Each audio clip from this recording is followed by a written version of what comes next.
ಅಜೆಂಡಾಗೆ ಸ್ವಾಗತ. ಮಕ್ಕಳ ಹಾಲು ಕಳ್ಳಸಂತೆಯಲ್ಲಿ ಮಹಾರಾಷ್ಟ್ರದ ಪಾಲು. ಸರ್ಕಾರ ಕ್ಷೀರಭಾಗ್ಯ ಯೋಜನೆಯಡಿ 1 ರಿಂದ 10ನೇ ತರಗತಿ ವಿದ್ಯಾರ್ಥಿಗಳಿಗೆ ನೀಡುತ್ತಿರುವ ಲಕ್ಷಾಂತರ ರೂಪಾಯಿ ಬೆಲೆ ಬಾಳುವ ನಂದಿನಿ ಹಾಲಿನ ಪುಡಿ ಕಳ್ಳಸಂತೆಯಲ್ಲಿ ಮಹಾರಾಷ್ಟ್ರ ಪಾಲಾಗುತ್ತಿರುವುದನ್ನು ತಡೆದು ಕಾಗವಾಡ ಪೊಲೀಸರು ಬಂಧಿಸಿದ್ದಾರೆ.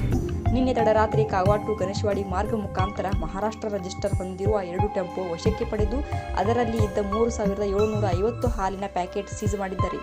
ಈ ಸಂಬಂಧ ಬಾಗಲಕೋಟೆ ಮೂಲದ 3 ಆರೋಪಿಗಳನ್ನು ವಶಕ್ಕೆ ಪಡೆದು ಕಾಗವಾಡ ಪೊಲೀಸರು ತನಿಖೆಗಳನ್ನು ಶುರು ಮಾಡಿದ್ದಾರೆ.